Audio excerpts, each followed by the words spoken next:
नमस्कार दोस्तों, स्वागत है आप सभी का हिंदी स्टडी में और आशा करती हूँ आप सभी स्वस्थ होंगे और अच्छे से तैयारी कर रहे होंगे।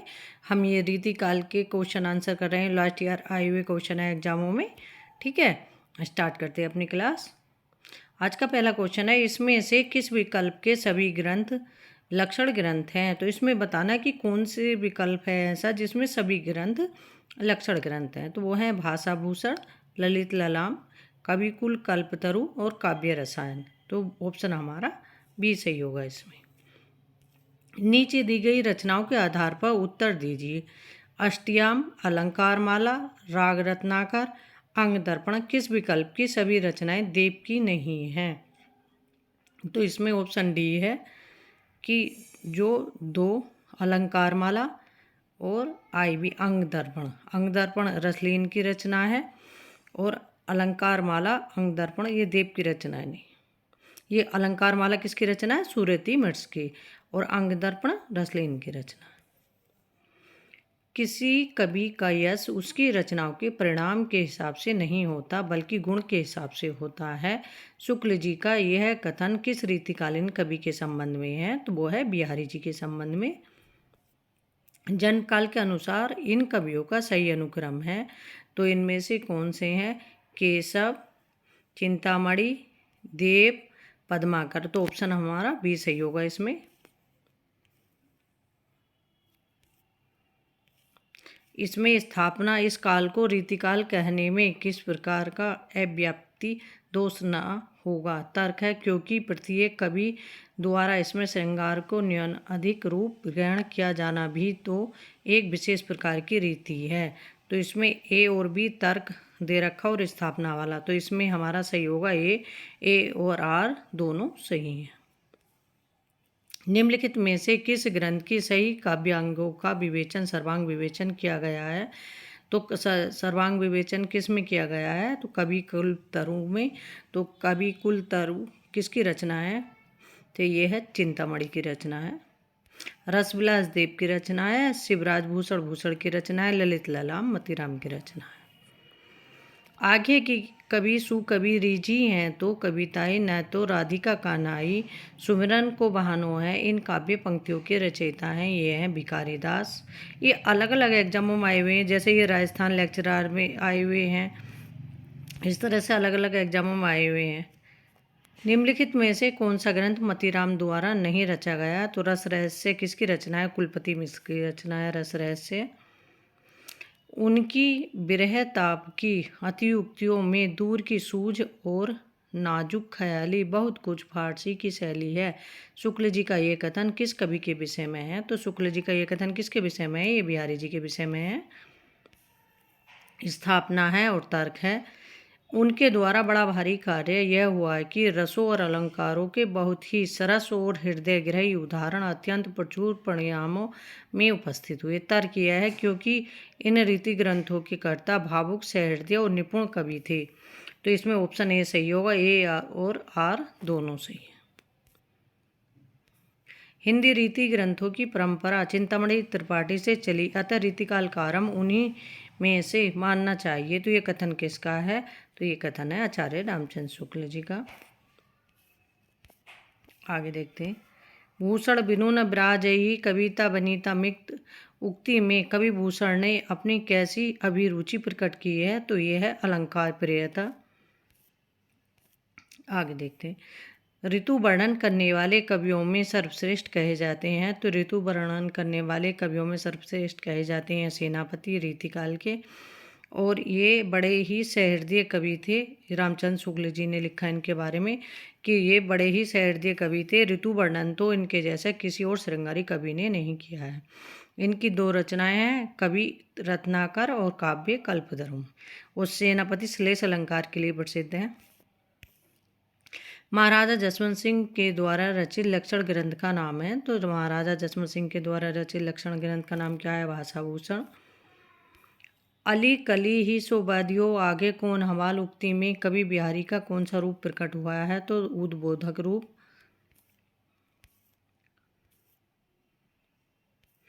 जयपुर नरेश जगत सिंह के आश्रय में रहते हुए पद्माकर ने कौन सा लक्षण ग्रंथ लिखा है? तो वो लिखा है जगत विनोद। रामचंद्र शुक्ल ने पद्माकर की भावमूर्ति विधायिनी कल्पना की प्रशंसा क्यों की है?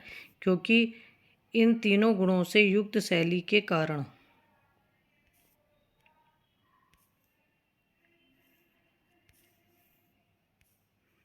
आगे देखते हैं। निम्नलिखित में से कौन सी रचना घनानंद की नहीं है? तो इसमें रसविलास किसकी रचना है? तो रसविलास देव की रचना है, ये घनानंद की नहीं है। निम्नलिखित में से कौन रीति सिद्ध काव्यधारा का कवि है? तो रीति सिद्ध काव्यधारा का कवि कौन है? बिहारी जी। घनानंद रीति मुक्त कवि हैं। बोधा, आलम, ठाकुर, दुजदेव और घनानंद ये रीति मुक्त धारा के कवि हैं। नीकी दई अनाकनी फीकी परी गुहारी तजियो मनो तारन बिरदु बारक बारनु तारी। बिहारी के इस दोहे में व्यक्त भाव है, तो यह है भक्ति का व्यक्त भाव। पंडित रामचंद्र शुक्ल ने आचार्य लगना चाहिए वैसे, तो आचार्य रामचंद्र शुक्ल ने रीतिकाल का प्रवर्तक किसको माना है? तो वह है चिंतामणि को।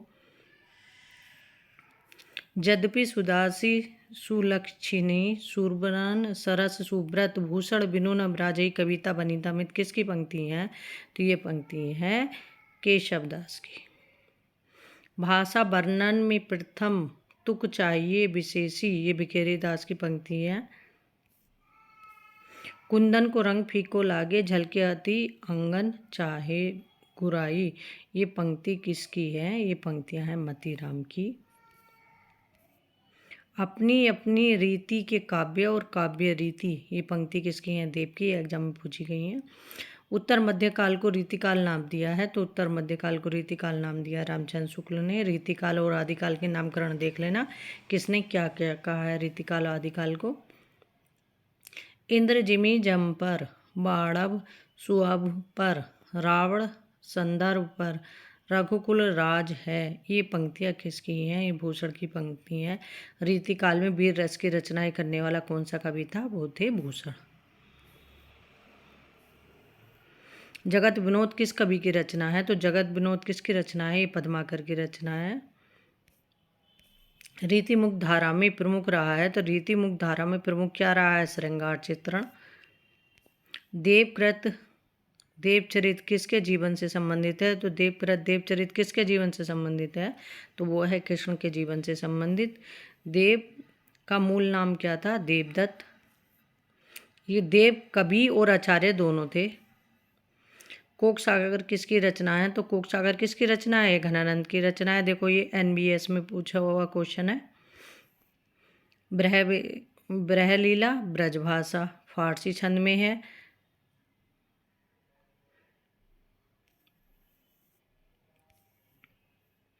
बिहारी ससाई की टीका लाल चंद्रिका का नाम है, तो किसकी है? तो बिहारी ससाई की टीका लाल चंद्रिका नाम से किसने लिखी है? लल्लू लाल ने लिखी है। बोधा का असली नाम क्या था? तो बोधा का असली नाम क्या था? बुद्धिसेन। ब्रहवारिश और इश्कनामा बोधा की रचना है ये। रस कविता को अंग भूषण है भूषण सकल काव्य के संदर्भ में, ये पंक्ति किसकी है? भिखारीदास की पंक्तियां हैं। वो भिखारीदास की रचनाएं हैं रस सारांश, छंदोवर्ण पिंगल, काव्य निर्णय, श्रृंगार निर्णय, शतरंज, सतीका, ये सभी रचनाएं एग्जाम में पूछी गई हैं। निम्नलिखित में से कौन सा सुमिलित नहीं है? तो इसे छंदसार सुमिलित नहीं है। छंदसार किसकी रचना है? मतीराम की रचना है। ललित ललाम और अलंकार पंचशिका और व्रत कोमदी, ये रचनाएं एग्जाम में पूछी जा चुकी हैं मतीराम की। बिहारी की भाषा चलती होने पर साहित्यिक है, ये कथन किसका है? तो बिहारी की भाषा चलती होने पर भी साहित्यिक है, ये कथन है रामचंद्र शुक्ल जी का। श्रृंगार लतिका के रचयिता कौन है? तो श्रृंगार लतिका किसकी रचना है? ये द्विजदेव की रचना है। रामचंद्रिका का रचना समय है, तो रामचंद्रिका का किसकी रचना है? केशवदास की, और इसका रचना समय है 1621वीं। महाराजा जसवंत सिंह ने भाषा भूषण की रचना किस ग्रंथ के आधार पर की? तो महाराजा जसवंत सिंह ने भाषा भूषण की रचना किस ग्रंथ के आधार पर की? चंद्रलोक के आधार पर। निम्नलिखित में कौन सा सही सुमिलित नहीं है? तो गंगा लहरी किसकी रचना है? गंगा लहरी पद्माकर की रचना है, रत्नाकर की नहीं है। नैन नचाए कहीं मुस्काए लला फिर खेलन आयो होरी, पंक्तियाँ किस कवि की हैं? तो ये पंक्तियाँ हैं पद्माकर की। निम्न में से कौन सा कवि रीति मुक्त नहीं है? तो सेनापति रीति मुक्त नहीं है, रीतिबद्ध कवि हैं ये। बिहारी ने करीब कितने दोहे लिखे? तो बिहारी ने करीब कितने दोहे लिखे? 700 दोहे लिखे। रीतिकाल के मुख्य कवियों में है, तो रीतिकाल के मुख्य कवियों में कौन है? मतीराम है। रामचंद्रिका के रचयिता कौन है? तो रामचंद्रिका किसकी रचना है? केशवदास की। और प्रेमचंद्रिका किसकी है? प्रेमचंद्रिका देवकवि की रचना है। भाषा की समाज शक्ति और कल्पना की समाहर शक्ति का सर्वाधिक उपयोग निम्नलिखित में से किस कवि ने किया? तो वो किया था बिहारी ने। निम्नलिखित में से कौन सी रचना भिखारी दास की नहीं है? तो भाषा भूषण किसकी रचना है? जसवंत सिंह की रचना है। रीति काल को अलंकृत काल किस इतिहासकार ने कहा है? तो वो है मिश्र बंधुओं ने कहा है। राम कुमार वर्मा ने क्या कहा? रीतिकाल। रामचंद्र शुक्ल ने रीतिकाल। रमाशंकर शुक्ल रसाल ने रीतिकाल को क्या कहा? कलाकाल। युक्ति तरंगिणी के रचनाकार हैं, तो युक्ति तरंगिणी किसकी रचना है? तो यह है कुलपति मिश्र की। सघन कुंज छाया सुगध शीतल मंद समीर किसकी काव्य पंक्तियां हैं? तो ये काव्य पंक्तियां हैं बिहारी जी की। निम्नलिखित में से कौन सी रचना कविदेव की नहीं है? तो इसमें कविदेव की रचना कौन सी नहीं है? अलंकार गंगा और भावविलास अष्टयाम सुजान विनोद, ये किसकी रचना है? ये देव कवि की रचना है। निम्नलिखित में से कौन सी रचना केशवदास की नहीं है? तो केशवदास की कौन सी रचना नहीं है? भू परिक्रमा। बल्कि भू परिक्रमा किसकी रचना है? ये विद्यापति की रचना है। विज्ञान गीता, रतन बावनी, जहांगीर जस चंद्रिका, ये केशवदास की रचना है। आगे देखते हैं। कीने हूँ कोरिक जगत जतन अब कही काढ़े कोनू भो मन मोहन रपु मिली पानी में को लोनू, इस दोहे के संबंध में क्या सही है? इसमें नायिका का कृष्ण के प्रति अनन्य प्रेम व्यंजित है। नायिका के मन रूपी सरोवर में कृष्ण का लावण्य पानी में नमक की तरह घुल गया है, तो इसमें ऑप्शन ए और बी सही है। इस तरह से आज के हमारे ये क्वेश्चन कंप्लीट हो गए। इसी तरह से अपने आगे के क्वेश्चन है जो रीतिकाल के भी क्वेश्चन कंप्लीट करेंगे, और आगे जैसे जैसे क्वेश्चन है सब कराऊंगी। बहुत सारे क्वेश्चन है, प्रतियोगिता साहित्य के क्वेश्चन है, एक उपकार बुक है उसके भी क्वेश्चन है, वे भी सारे क्वेश्चन आपको कराऊंगी। ठीक है, अपने लगे रहो, मेहनत करते रहो, सफलता ज़रूर मिलती है।